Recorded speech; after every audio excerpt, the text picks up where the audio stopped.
hermosa mañana para cada uno de ustedes. Espero que se encuentren bien. Día 219 de la lectura de la palabra. Y hoy nos encontramos en Juan capítulo 21, versos del 1 al 14. Acompáñenme, me gustaría que lo leyéramos juntos.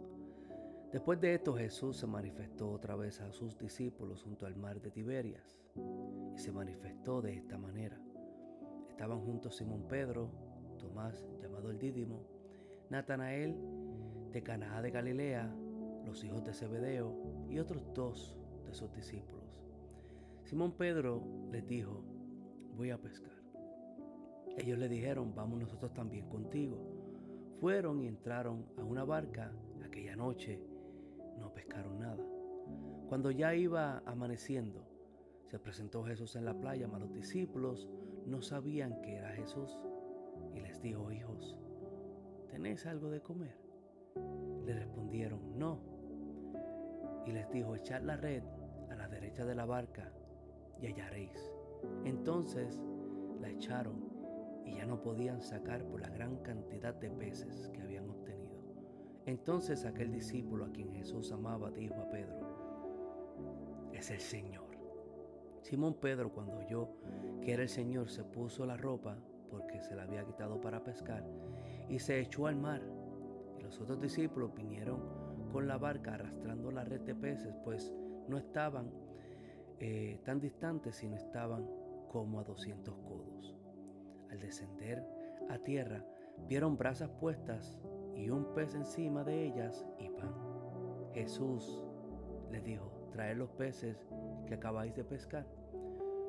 Subió Simón Pedro y sacó la red a tierra, llena de grandes peces, 153. Y aun siendo tanto, la red nunca se rompió. Les dijo Jesús: venid y comed. Y ninguno de ellos, de los discípulos, se atrevía a preguntar: ¿tú quién eres? Porque sabían con certeza que era el Señor. Vino pues Jesús y tomó el pan y les dio. Asimismo le dio del pescado. Esta era ya la tercera vez que Jesús se había manifestado a sus discípulos después de haber resucitado de entre los muertos. Uno de los grandes conflictos que todavía está como un tema suelto es el tema de la relación entre Jesús y Pedro. ¿Qué pasó después de haberlo negado 3 veces y la última negación fue llevada con maldición? Sabemos que Pedro corrió a la tumba después que María le había avisado que el cuerpo supuestamente se lo habían llevado.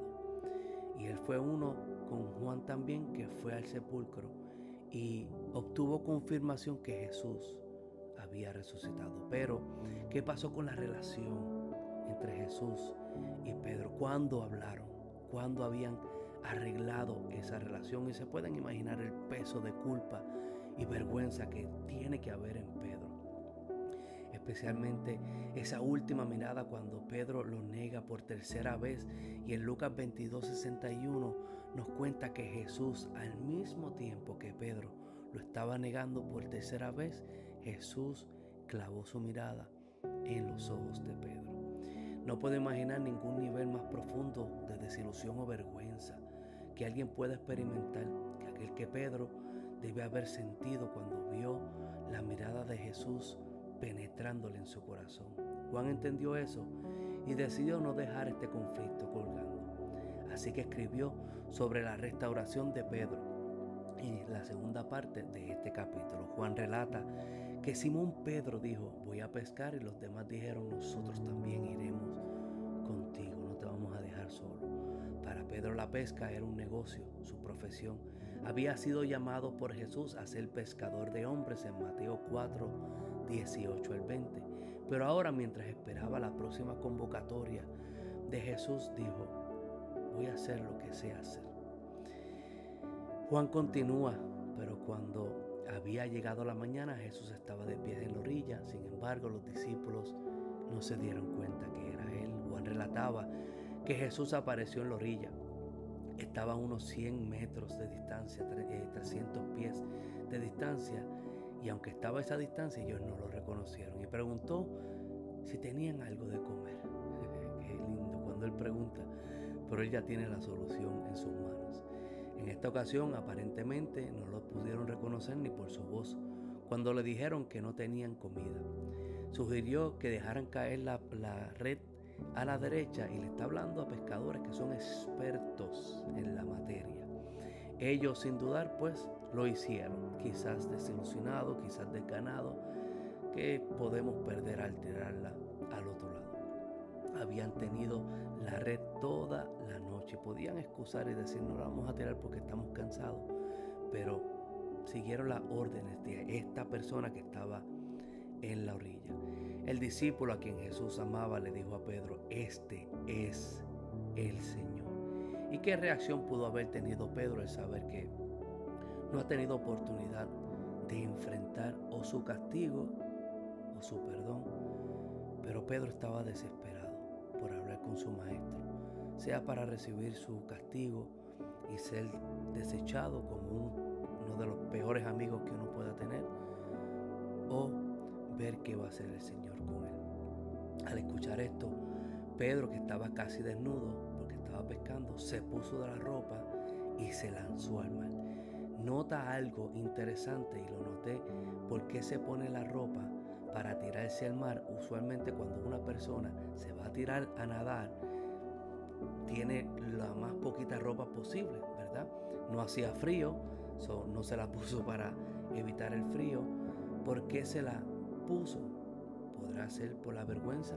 En el jardín del Edén, Adán y Eva, cuando pecaron y estaban llenos de desilusión y vergüenza, bajo la presencia y la mirada de un Dios santo, se trataron de poner vestidas de hojas de higuera para poder tapar su debilidad, para poder tapar su vergüenza y su pecado. Ahora Pedro iba a enfrentar al Salvador que había negado y lo había traicionado, así que cubrió todo su rostro, sumergido en el agua, y fue listo para recibir su castigo. Pero él no podía más con el peso de no poderle pedir perdón a su maestro, a su Señor y a su Dios. ¿Por qué Juan menciona el detalle de la cantidad exacta de los peces? Voy a hacer pausa en eso. Y es simple, porque nos da más validez de que Juan era un testigo ocular, que Jesús resucitó de entre los muertos, para darnos el detalle de 153 peces. Lo que nos está diciendo es: no duden que el que está escribiendo este evangelio vio con sus propios ojos que Jesucristo resucitó de entre los muertos y que Jesucristo nos hizo un desayuno con pan y peces esa mañana. El hecho de que Pedro quisiera ir a Jesús marca una gran diferencia entre el incidente en Lucas 5, que fue cuando también les dijo que tiraran la red y cogieron hasta dos barcas llenas de pescado, pero la reacción de Pedro en ese instante fue distinta. Cuando Pedro vio la gran captura de peces en Juan capítulo 5, tuvo una respuesta diferente. Viendo esto, Simón, dice Lucas 5:8, cayó de rodillas ante Jesús y dijo: apártate de mí, Señor, porque soy hombre pecador. Lo que él quería al principio de encontrarse con Jesús, porque era un hombre pecador, era alejarse lo más posible de Jesús. Nuestra naturaleza nos hace poner distancia entre Jesús y nosotros. Nuestra naturaleza pecaminosa, al escuchar una invitación a la iglesia, al escuchar una palabra de Dios, al escuchar una exhortación como esta mañana, lo que hace, y nos debemos de dar cuenta si estamos en un estado pecaminoso, es que lo primero que tu naturaleza quiere hacer es apartarse de Jesús. Cuando Pedro se dio cuenta de la persona con la que estaba tratando, se sintió abrumado por un sentimiento de culpa, hablando de Lucas 5. Mas ahora, luego de haberlo negado, quería el perdón de esa culpa, el perdón de ese pecado, más que cualquier otra cosa. Y eso significaba que ya no podía con el espacio, la distancia que él había creado entre Jesús y él. Y aquí le puedo dar la diferencia entre una persona que es creyente y una persona que no es creyente. La persona que no es creyente, con sus excusas, sigue creando distancia entre Jesús y Él. Pero la persona que es creyente no es perfecto, sino que cuando falla no crea distancia en Jesús. Cuando falla no puede con la distancia entre Él y el Espíritu de Dios y vuelve a los brazos del Maestro a pedir perdón, a arrepentirse con un corazón contrito y humillado. So, la diferencia entre un creyente y una persona que no es la distancia que crea al pecar, o la distancia que cuando peca trata de unirse al Señor. No podemos. La persona que es creyente no puede con la distancia que se crea con nuestro pecado entre nosotros y Dios. Entonces, cuando terminaron de comer, verso 15, vamos a ver qué pasó con la historia. Cuando terminaron de comer, Jesús dijo a Simón Pedro: Simón, hijo de Jonás. No lo llamó, le llamó hijo de Jonás. Qué interesante. ¿Me amas más que estos? Y quizás él estaba preguntando: ¿me amas más que esto? Podía decir: ¿me amas más que estos peces? ¿Por qué? Porque su vida era el negocio de la pesca. O ¿me amas más que estos? Puede ser: ¿me amas más que tus amigos, que los discípulos? Le respondió: sí, Señor, tú sabes que te amo. Él le dijo: apacienta mis corderos. Volvió a decirle la segunda vez: Simón, hijo de Jonás, ¿me amas? Pedro le respondió: sí, Señor, tú sabes que te amo. Le dijo: pastorea mis ovejas. Le dijo por tercera vez: Simón, hijo de Jonás, ¿me amas? Pedro se entristeció de que le hubiese preguntado 3 veces: ¿me amas? Y le respondió: Señor, tú sabes todas las cosas, tú sabes que te amo. Jesús le dijo: apacienta mis ovejas. 3 veces lo negó Pedro: no lo conozco, no sé quién es, maldigo el día en el que él nació, no sé quién es ni tengo nada que ver con él. 3 veces. Y ahora Jesús, con cuerdas de amor, lo está restaurando, preguntándole 3 veces: ¿me amas? Cuando Jesús le preguntó a Pedro si lo amaba, usó una palabra para amor que significaba compromiso total. Pedro le respondió con una palabra de amor que significaba amor por Jesús, pero no necesariamente las primeras veces compromiso total. Esto no fue porque fuera reacio a expresar ese amor mayor que sentía por él. Todos sabemos que Pedro amaba a Jesús, sino porque había sido desobediente y negado al Señor en el pasado.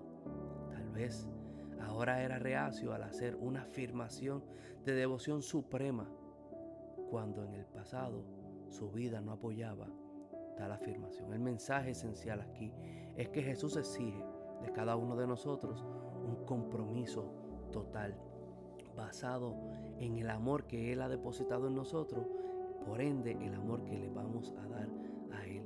Pedro debería amar a Jesús más que la pesca, y debería amar más que sus amigos y sus familiares. Jesús se enfrentó a Pedro con amor, porque quería que Pedro dirigiera a los apóstoles y al rebaño. Pero para que Pedro fuera un buen pastor, su impulso abrumador debe amplificar el amor supremo, primero por el Señor, no por las ovejas. Para ser un ejemplo de un buen pastor, debe de ser ejemplo del amor que él tiene por el Señor. Un pastor no podrá dirigir las ovejas correctamente si el amor por el Señor no supera todas las cosas. Un pastor no puede enseñar el amor que tiene por el Señor o el amor que tiene para las ovejas si no tiene amor genuino por el Señor, y no puede alimentar las ovejas con la palabra de Dios si él mismo no ama al Señor. El pastor puede tener un corazón bonito, puede tener un corazón piadoso, pero el pastor que no enseña la palabra tal y como está es un pastor que no va a llevar las ovejas a delicados pastos. El buen pastor alimenta a las ovejas con la palabra de Dios y no con su propia perspectiva o su propia opinión. Que la paz del Señor esté con ustedes. Hermosa mañana.